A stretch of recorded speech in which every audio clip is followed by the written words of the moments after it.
Nous en arrivons donc à l'étude des transactions à proprement parler. Et ces transactions, pour être clair, ce sont des échanges entre deux personnes. L'idée de l'analyse des transactions est celui de pouvoir analyser les échanges entre les individus en regardant quel état du moi d'une personne s'adresse à l'autre. On aura donc en général deux enveloppes complètes et des flèches qui nous permettent de lire quel type de transactions sont en train de se dérouler et ce qui est en train de s'y produire. Ces transactions interviennent dans les différentes strates de la structuration du temps, aussi bien dans les passe-temps que dans les rituels, que dans les jeux ou dans l'intimité. Dans un premier temps, j'aimerais qu'on puisse s'arrêter un tout petit peu sur cette question de comment fait-on pour analyser les états du moi ou les transactions, de comment on fait pour déterminer dans quel état est la personne qui est en face de nous. Alors, il y a un certain nombre de faits observables qu'on peut noter et qui sont les choses qu'on va rechercher. Une personne qui s'exprime dans son état du moi enfant va avoir une voix, un comportement, une posture qui correspond à cet état du moi. En entretien, en discutant avec elle, on va pouvoir noter ces différences de volume, de ton, d'intonation, la voix est-elle grave, est-elle aiguë. Donc tout ça, ça va nous donner des indications. Si on se fiait, ce que j'essaye de faire sur ce schéma, à comment fonctionne l'individu selon l'analyse transactionnelle, la première chose qu'on chercherait, c'est notre intuition. C'est-à-dire l'impression qu'on a au moment où la personne parle. Et ça, effectivement, c'est la partie qui vient de A1 en le 2, donc de l'adulte dans l'enfant, qui va avoir une impression, une intuition, qui va avoir un sentiment, qui va avoir quelque chose qui va surgir et permettre d'avoir une première vision, une première impression, encore une fois, de ce qui est en train de se produire. Mais cette intuition, elle n'a une valeur que si on peut la corroborer avec des faits. Donc on va utiliser aussi notre adulte, cette fois la partie adulte pure, la partie qui analyse, la partie qui compute, la partie qui cherche les faits, qui les analyse, qui les classe. Et du coup, on va se servir de cette partie adulte qu'on a en nous, qui est extérieure, qui va nous permettre d'avoir être dans une position qu'on pourrait appeler un peu une position méta, pour aller faire un rétrocontrôle sur l'intuition, c'est-à-dire vérifier est-ce que cette intuition correspond à des faits observables, est-ce qu'elle est logique, est-ce qu'elle est argumentable, et éviter, et c'est le rôle de modération de A2, éviter d'être pollué par nos propres croyances et nos propres prépensées. Du coup, en analyse transactionnelle, selon le modèle, on serait sur une coopération entre A2 et A1 pour comprendre, observer, sentir les états du moi des personnes qu'on observe, avec un second rôle, donc encore une fois, 2 à 2, qui serait d'éviter d'être coincé dans notre carte du monde et nos représentations à nous qui se trouvent plutôt en P2.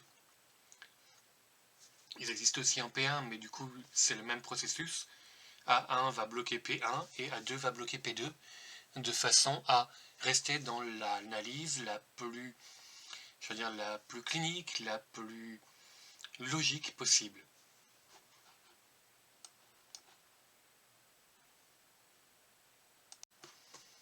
Dans ce premier temps de l'analyse transactionnelle à proprement parler, encore une fois, nous allons nous occuper dans un temps premier des transactions parallèles.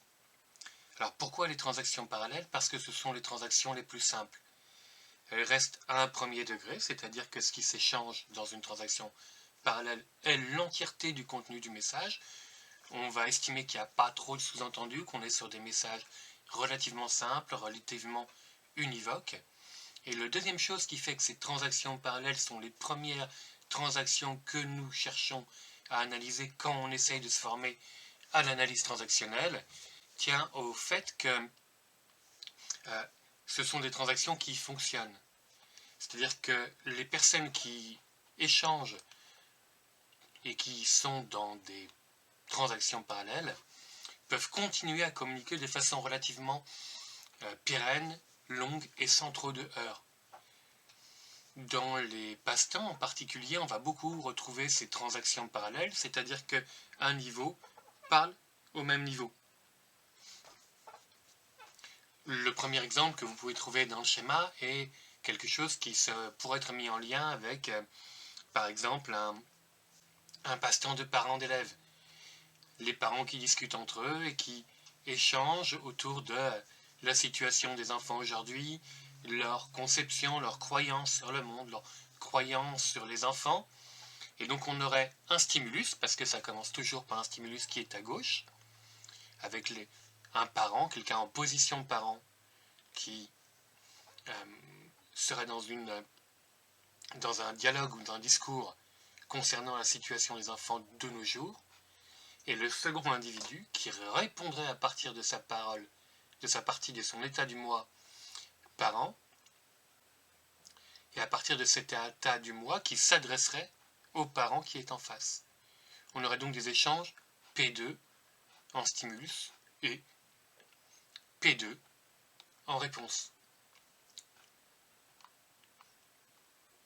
De la même façon, vous pouvez voir qu'un échange A2 vers A2, donc adulte vers adulte, pourrait partir sur quelque chose qui serait de l'ordre d'une discussion sur la physique, d'une discussion très technique, d'une discussion sur l'analyse transactionnelle, avec quelqu'un qui donnerait une information, qui développerait un point de vue, qui argumenterait, et qui serait donc dans son état du moi A2 en stimulus, et qui enverrait un message donc vers l'adulte de la personne à laquelle il s'adresse, et l'état du moi adulte de la personne, de la seconde personne, répondrait au même niveau, c'est-à-dire au niveau des faits, de l'analyse et de la logique.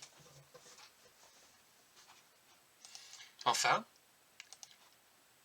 on a dans cet exemple aussi de premiers échanges très simples, l'échange E2 vers E2, donc enfant vers enfant, qui fonctionne exactement de la même façon, avec cette fois un exemple qui est plus dans le jeu, plus dans la vie, plus dans finalement l'état du moi enfant, et avec encore une fois, ce qu'il faut en retenir, c'est l'équivalence entre les états du moi qui se répondent. La personne 1 émet en E2, et l'autre personne, celle qui est en face, répond en E2. On est bien dans une transaction parallèle.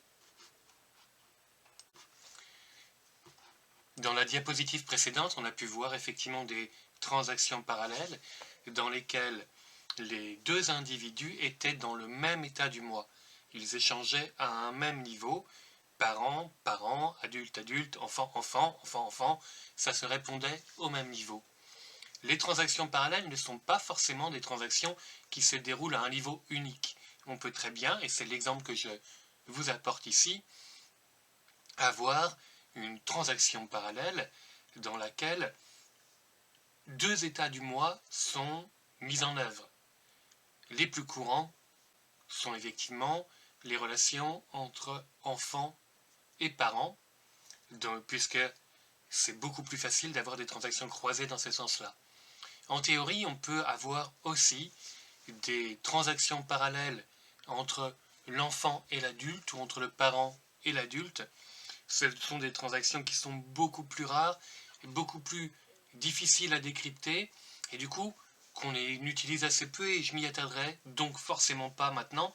L'important pour moi, véritablement, est de pouvoir déterminer quelles sont les transactions parallèles impliquant un état unique, encore une fois, du moi, ou les transactions parallèles impliquant deux états du moi, et principalement les états du moi, parents et enfants, qui sont ceux qui échangent le plus. Alors nous l'avons vu, dans les transactions parallèles, il n'y a pas de heurt puisque chaque état du moi peut continuer à échanger avec l'autre sans que jamais les transactions ne se croisent.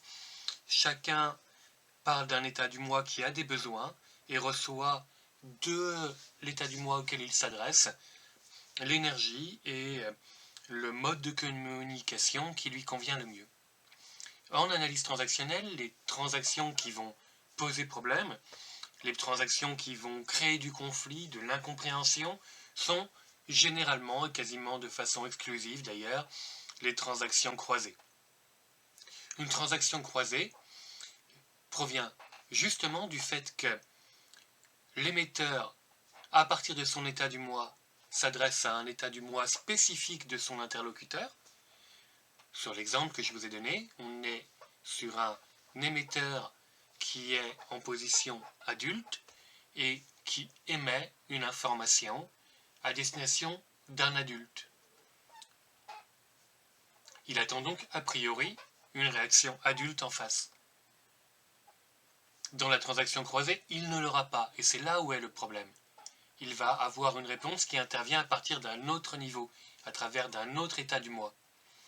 Dans cette transaction numéro 1, qu'on peut appeler réaction de contre-transfert, on y reviendra peut-être, on a donc le parent du récepteur qui intervient, qui répond effectivement à partir d'une croyance, à partir d'une interprétation parentale, et qui va s'adresser de façon autoritaire à l'enfant de la personne qui a commencé à parler. Tu ne sais que te plaindre, et effectivement quelque chose, un message qui vient du parent, il viendrait sans doute, pour ceux qui ont vu les autres cours, de P1 en E2. Mais pour simplifier le schéma, on va le laisser comme ça pour l'instant dans l'analyse véritablement des transactions. Forcément, on le voit, on peut l'imaginer, la personne ne cherchant absolument pas à être blâmée ou à être mise en cause, mais simplement donnant une information, les transactions qui vont suivre cette première transaction croisée vont sans doute être problématiques. On pourrait imaginer que, du coup, la première personne change d'état du moi en se rendant compte qu'il n'a pas la réponse à laquelle il s'attendait, et soit passe en enfant adapté, en disant « Oui, mais je peux compter que sur toi », ou en étant dans l'approbation, ou passer dans ce qu'on pourrait appeler un enfant révolté, en tout cas un enfant qui aille en contre, et qui dirait un truc du genre « Ouais, mais de toute façon, tu me comprends jamais ». Et on voit bien ici comment on commence à être dans quelque chose de problématique dans la communication. Alors j'aurais aimé revenir un tout petit peu aussi sur cette première diapositive, parce que cette première transaction croisée, elle est aussi la réaction de contre-transfert. On pourrait voir, elle nous intéresse particulièrement parce que elle est pour nous, thérapeutes, un indicateur aussi de comment nous pourrions réagir à quelque chose qu'un patient ou qu'un client nous amènerait. Elle se jouerait dans ce cas-là à un niveau peut-être plus inconscient, mais ce serait intéressant d'analyser aussi ces positions de contre-transfert qu'on pourrait prendre. Typiquement, on aurait donc un patient ou un client qui vient nous amener au niveau de l'information, à un niveau méta, une analyse de son comportement. Et la possibilité principale serait que nous posions, nous, une réponse dans un état du moi chez nous, parents, qui serait de l'ordre du parent nourricier ou du parent répressif, et donc qui viendrait finalement rompre la communication rationnelle qu'on avait à ce moment-là avec notre client. Soit qu'on soit pris par l'émotion, positive ou négative, et donc que notre réponse soit positive ou négative. La deuxième des transactions croisées sur laquelle je voulais m'arrêter est celle qui est nommée par l'analyse transactionnelle transaction exaspérante. Pourquoi exaspérante? Parce que le premier individu, donc celui qui émet le message, on va dire initial dans la séance, dans la séquence, est dans un état du moi enfant dans lequel il va s'adresser aux parents nourriciers. Il va émettre un message et il attend les besoins, il attend une réponse qui vienne du parent, qui correspondent à ses propres besoins d'enfant, qu'on s'occupe de lui, qu'on lui montre de l'attention, qu'on lui donne de l'amour, qu'on le chouchoute. La réponse qu'il va obtenir n'est pas au même niveau, on serait dans une transaction parallèle qui fonctionnerait particulièrement bien, mais bien dans une... Là, on est bien dans une position, dans une transaction croisée. Du coup, la réponse vient de l'adulte, où il va... Cet état du moi adulte, va être sur quelque chose de très logique, forcément, c'est sa nature, et donc répondre soit sur des techniques d'endormissement bien connues par les neurosciences, soit sur quelque chose de très factuel, et quelque chose qui ne comblera pas du tout les attentes de la personne qui a émis le message initial. Là aussi, on pourra imaginer de multiples scénarios à ce qui pourrait se passer après.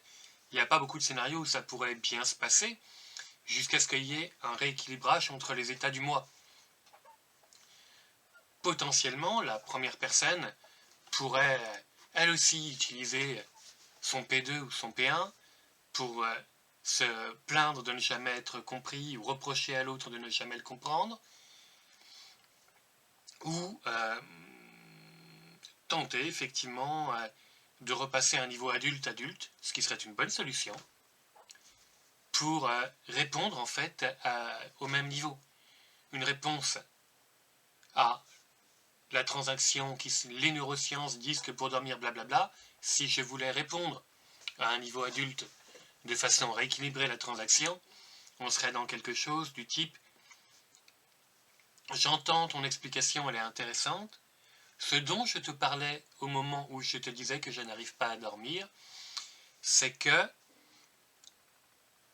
j'ai besoin de quelque chose.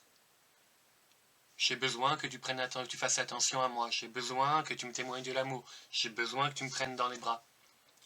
On serait bien dans une réponse à ce niveau-là, à deux, parce que on serait dans une analyse de nos besoins et on les exprimerait en tant qu'analyse extérieure de nos besoins et de nos sentiments. On le voit, la sortie la plus facile finalement d'une transaction croisée est de revenir sur une transaction parallèle.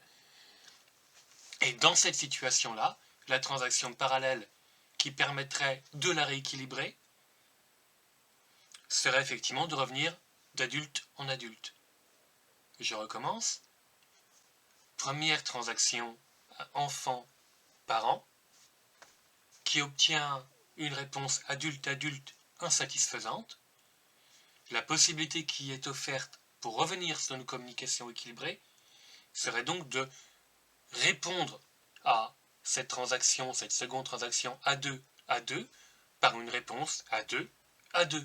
Et là, on retomberait sur une transaction parallèle qui permettrait un échange et du coup, éventuellement même, tout un tas de rééquilibrage qui permettrait à la relation de repartir sur des bonnes bases. Pour continuer notre voyage dans les transactions croisées, nous allons arriver à un autre type particulier de transaction croisée sur laquelle l'analyse transactionnelle s'arrête, qui est donc la transaction qu'on va appeler insolente. Elle est insolente parce que, initialement, le message, il va être de P2 vers E2, de parent vers l'enfant. Donc la personne qui émet le message est dans une fonction nourricière ou dans une fonction normative et attend une réponse de la personne en face qui soit compatible avec cette première transaction. Quand, dans mon exemple, P2 dit « tu devrais manger des légumes », il entend « tu devrais manger des légumes », vraiment, c'est pas une discussion ouverte. Si à ce moment-là, la personne en face répond sur un état du moi, à partir d'un état du moi adulte vers l'adulte de la première personne, la transaction se croise.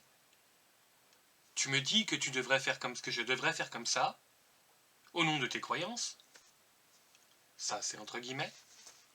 Tu me dis que je devrais faire comme ça, mais moi, ce que je vais te répondre, et là, la réponse apparaît, c'est j'ai lu dans le dernier Science et Vie que manger des légumes à chaque repas favorise l'obésité et d'ailleurs, C'est l'exemple qu'on voit typiquement chez les Américains.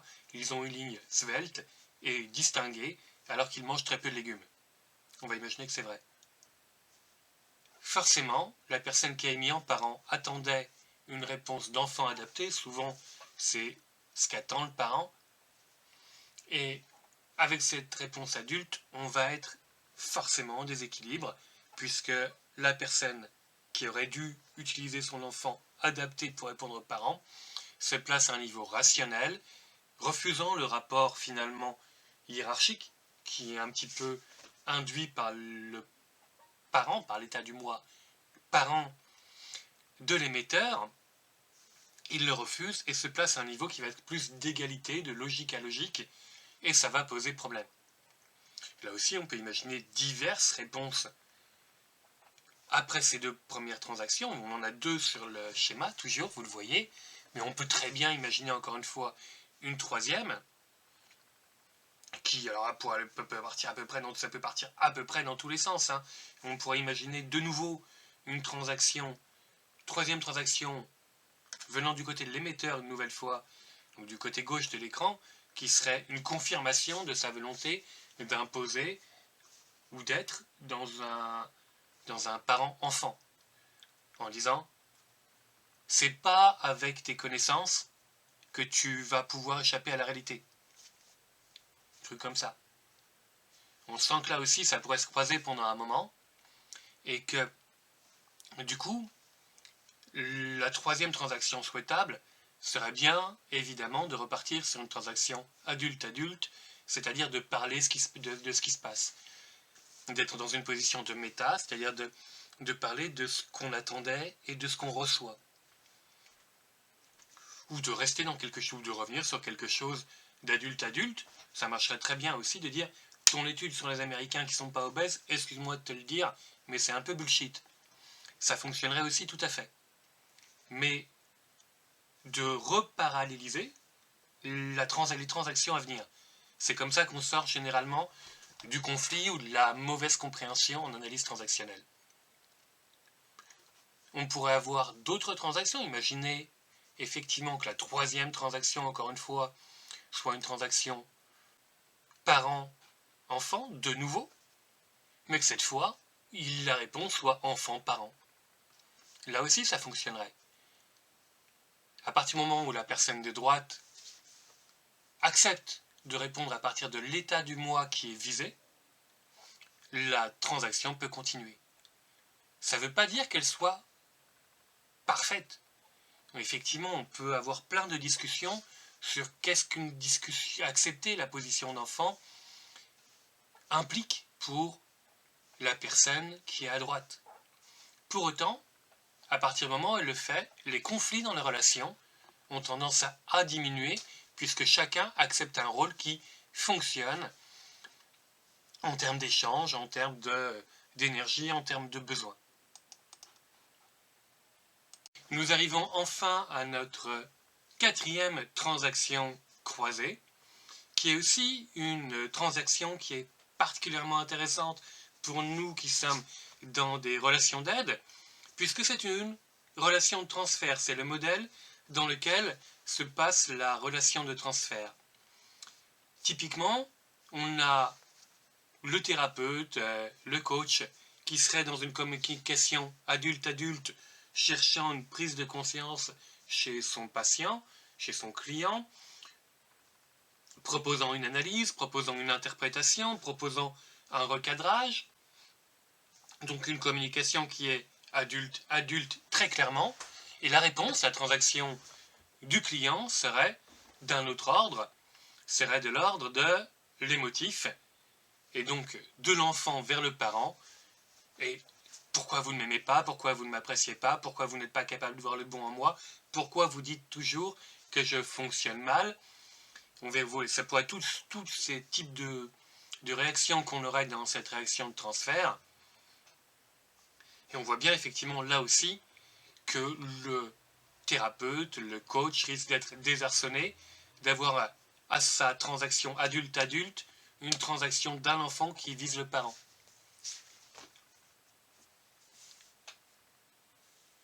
Du coup, pareil, quel type de troisième transaction on pourrait avoir. On pourrait continuer en croisée. Ça pourrait se poursuivre indéfiniment en croisée. On pourrait avoir l'acceptation par le thérapeute de sa position de parent, et donc le thérapeute ou le coach qui émet du coup un message en disant « mais bien sûr que je vous aime et que je vous apprécie », ou toute phrase qui aurait éventuellement ce sens-là, qui serait de l'ordre du lien en fait, qui serait un commentaire sur le lien qui unit le coach à son client, qui viendrait confirmer qu'il assume d'être dans une position où il soutient émotionnellement la personne qui est en face. Ça fonctionnerait très bien. Est-ce que ce serait une relation purement thérapeutique? Ça, c'est encore une autre question. On pourrait se la poser. L'autre possibilité serait bien évidemment pour le thérapeute de maintenir sa destination initiale, de continuer à parler à partir de son état du moi adulte vers l'état du moi adulte du client, de façon à le pousser à revenir dans une relation et dans des transactions qui soient logiques et qui permettent des prises de conscience. Ça pourrait aussi être de commenter ce qui vient de se passer à partir de la position adulte. Quand vous dites que vous ne m'aimez pas, pour qui me prenez-vous?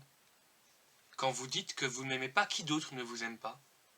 Qui ne vous aime pas comme je ne vous aime pas? On pourrait du coup interroger la transaction qui vient de se produire et du coup de façon à pouvoir l'analyser et en discuter. Ce serait une voie de sortie aussi. On le voit d'une façon générale. On cherche à éviter les transactions croisées puisqu'elles produisent du conflit, de la discordance, du déséquilibre.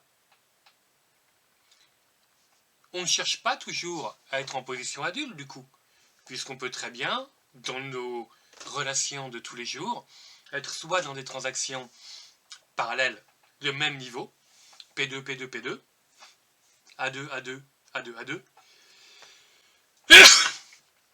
E2, E2, E2, E2, ou parallèles d'un état du moi à l'autre. Pour autant, quand les transactions viennent à se croiser, nous n'avons que deux possibilités. Cette première possibilité est d'assumer le croisement et de prendre la position dans laquelle notre interlocuteur nous met pour décroiser les relations, ou de tenter de maintenir une relation adulte-adulte, ou de revenir dans une relation adulte-adulte. Il faut se rendre compte que quand on cherche à sortir d'une transaction croisée en imposant l'adulte-adulte, il va falloir un peu de temps pour que le déséquilibre se résolve et que l'autre accepte éventuellement de revenir dans une discussion adulte-adulte. Et donc il va y avoir une zone de turbulence. P2 est dans les croyances et dans les valeurs, il peut avoir du mal à accepter qu'on lui réponde à un niveau rationnel. Il peut avoir du mal à accepter de repartir dans quelque chose de plus ouvert, de plus discutable, de plus souple, qui remette en cause ses croyances et ses valeurs au nom de la raison et de l'argumentation. De la même façon, E2 peut avoir beaucoup de mal à accepter un recadrage, une réponse qui provienne de l'adulte, puisque lui est plutôt dans l'émotif, et il va reprendre dans sa tête une réponse très froide, très rationnelle, qui ne correspond pas du tout à l'état d'énergie ni à l'état du moi dans lequel il est. Donc, prendre conscience réellement que nous avons ces deux possibilités, accepter d'assumer l'état du moi que celui qui croise les relations vise. Dans l'exemple qu'on a sous les yeux, celui qui croise, c'est E2, il nous met en position P2, il nous demande une réaction P2, il nous répond en nous visant notre P2, il est possible de prendre ce P2 et de répondre à l'E2, et donc de décroiser les transactions. Encore une fois, la question, c'est de savoir si ça convient à la relation qu'on essaye d'établir. on a trois transactions croisées particulières, celle qu'on vient de voir, celle du contre-transfert, donc adulte-adulte qui prend une réponse PE, et l'exaspérante qu'on a aussi pu voir juste auparavant. Alors jusque-là, c'était plutôt simple parce qu'on était dans des transactions qui étaient uniquement au niveau social, ou plus précisément sur lequel, dans la même transaction au même moment, le niveau social et le niveau psychologique étaient concordants et identiques. On en va arriver à une conception des transactions dans lesquelles ces deux niveaux ne sont pas forcément identiques, peuvent poursuivre des buts différents. Le caractère social, la partie sociale de la transaction, c'est la partie qui est visible. C'est la partie évidente. C'est la partie presque martienne, c'est-à-dire littérale de ce qui est dit. Cette partie littérale du message, on va l'appeler plutôt transaction sociale. Au-delà de ce message littéral, il y a parfois un message implicite. On va le voir, il peut y en avoir à différents niveaux, ça arrive très fréquemment dans les relations humaines, dans les relations de couple, dans les relations familiales. On peut parler de quelque chose de très matériel, de très basique, mais que derrière, il y a une demande psychologique cachée. C'est ce qu'on appelle donc des transactions angulaires ou des transactions duplex. On va voir rapidement comment les deux se composent.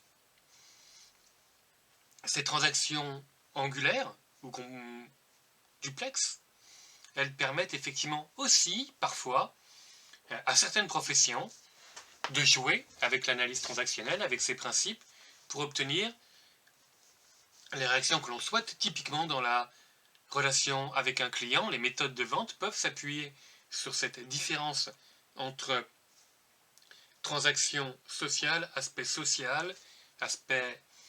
primaire de la transaction et aspect psychologique. L'exemple que je donne est pas mal. On va vanter les qualités d'un produit, par exemple, au niveau rationnel. On peut même rester mesuré. Mais dans cette mesure, mettre en avant les qualités intrinsèques et extraordinaires de notre produit. Il y a un côté, selon l'énergie qu'on va mettre, bien évidemment, on va revenir sur comment distinguer ce côté social et psychologique. Mais on voit bien qu'il y a un côté adulte-adulte. Et je vais faire, en tant que vendeur, je peux donner l'impression de parler à la partie adulte de mon acheteur. Je peux y induire et y impliquer psychologiquement, et ça se verra peut-être sur mon faciès ou dans mon ton de voix, je peux y impliquer un autre niveau, et ce niveau serait une transaction, par exemple, qui viserait l'enfant, et sans doute le petit professeur ou l'enfant libre, tout un tas d'enfants d'ailleurs, tous les enfants qui sont dans E2, de façon à interagir avec lui et à obtenir une transaction de sa part qui émane de son enfance, qui me permet de désactiver l'adulte, et donc d'être sur un mode de communication qui va m'avantager, puisque la partie logique sera squeezée. Quand on vante effectivement le dernier produit, et on vante en réalité aussi son attraction, sa désirabilité, et ça vise l'enfant. La façon dont le vendeur va le faire va induire une transaction cachée vers l'enfant de l'acheteur et permettre effectivement une vente beaucoup plus aisée. On peut l'avoir encore à beaucoup de niveaux, cette transaction angulaire, et on va continuer effectivement à les analyser et à les dérouler, et je vous invite à me poser des questions dans les commentaires si vous le souhaitez. Deuxième petit exemple de relation et de transaction angulaire. On a donc cette fois un émetteur qui serait encore une fois en position adulte et qui serait dans la description de quelque chose de factuel. Depuis que tu as ton nouveau projet, on se voit 2 fois par semaine, on se voit moins, pour y avoir plein de formulations. Et au niveau psychologique, quelque chose qui soit de l'ordre de la recherche en tout cas d'une transaction vers le parent nourricier. Depuis que tu as ton nouveau projet, on se voit moins et du coup me donnes moins d'amour. Là aussi, plusieurs réponses possibles dans une transaction angulaire. Une transaction angulaire réussie est la transaction dans laquelle la partie qui est visée par la transaction psychologique est celle qui répond.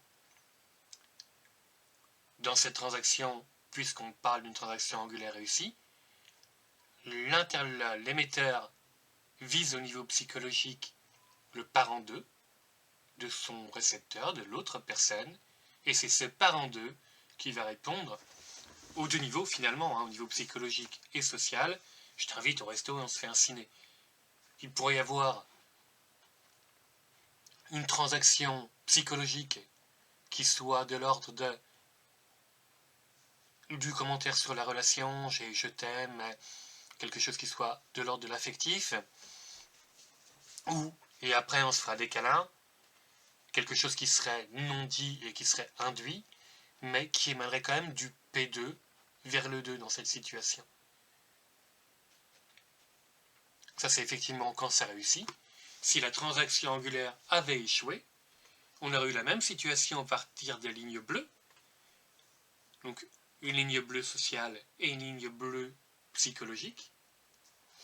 Et cette ligne bleue psychologique n'aurait pas obtenu de réponse puisque le récepteur aurait choisi de répondre à partir de son état du moi adulte et de rester sur « oui, mais tu sais, ce projet, il est important pour moi et il a une durée. » J'en sais rien, ça pourrait ressembler à ça en tout cas.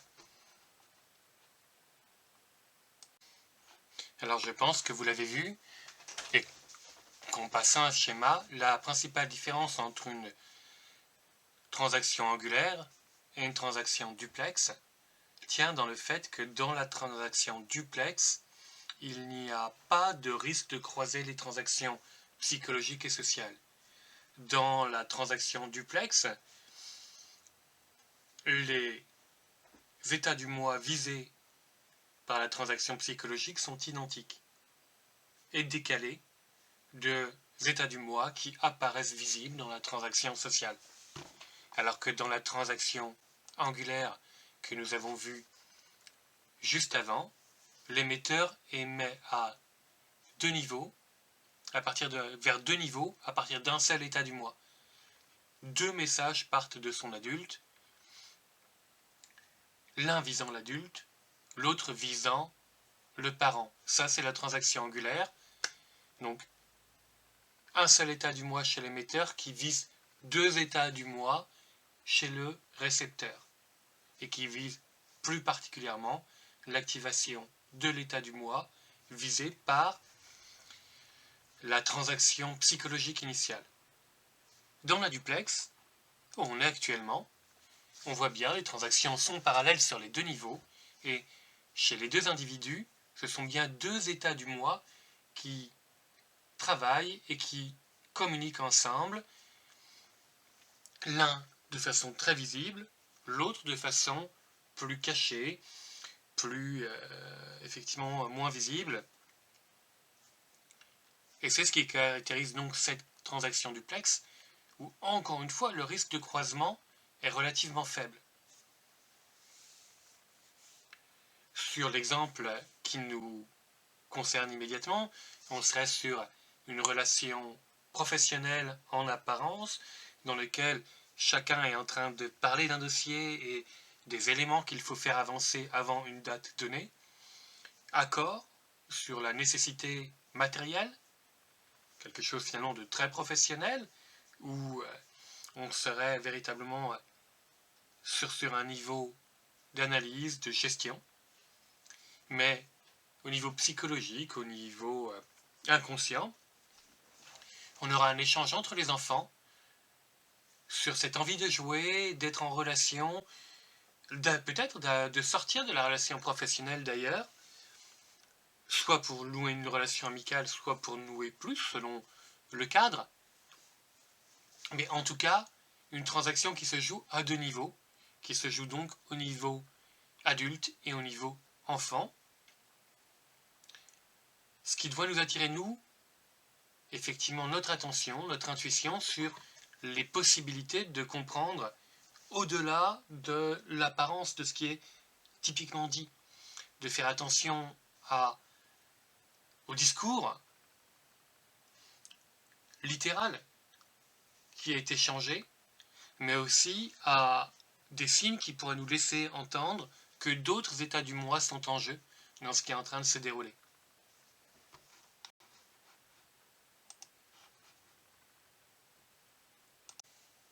Dernier petit exemple donc, de relation duplex, de transaction duplex, histoire de montrer toute la complexité qu'on peut avoir aussi dans ce type de transaction.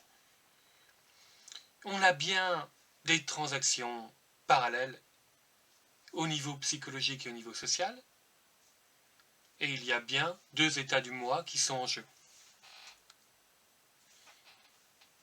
Donc c'est intéressant parce qu'elle ressemble beaucoup à une transaction angulaire avec ces différences qu'il y a dans ce fonctionnement-là, dans cette relation duplex. Deux couples parallèles, le couple social et le couple psychologique. On est typiquement dans ce que pourrait dire un parent à son enfant qui a été repris vertement par l'extérieur, qui a commis une bêtise et le parent est censé le gronder pour ça. L'émetteur prend sa position de parent et il répond à l'injonction sociale qui lui est faite de reprendre son enfant, et ça, c'est ce qui se joue au niveau social. Au niveau psychologique, il peut se jouer totalement autre chose, soit la même chose. Dans l'exemple que j'ai choisi, parce qu'il se produit aussi, ça peut être autre chose. Ce qui est en jeu psychologiquement chez l'émetteur, c'est aussi, au niveau psychologique, son enfant. Et on pourra le voir peut-être dans un sourire, dans un clin d'œil, dans une expression faciale, dans une posture. Cette partie enfant qui est partie prenante de l'action et qui apprécie, qui trouve drôle, qui sourit intérieurement ou extérieurement à la bêtise faite par à son enfant tout en le reprenant. Et l'enfant qui n'est pas du tout dupe de cette relation, qui va être dans une interaction, dans une transaction, montrant qu'il sait au niveau psychologique où il se situe.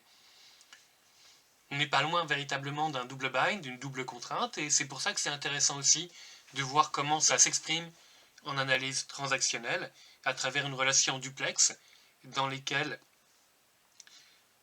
les niveaux psychologiques et les niveaux sociaux se croisent, mais restent doubles. Nous avons donc vu les différents types de transactions. Nous avons pu constater que les plus simples étaient les transactions... Et merde...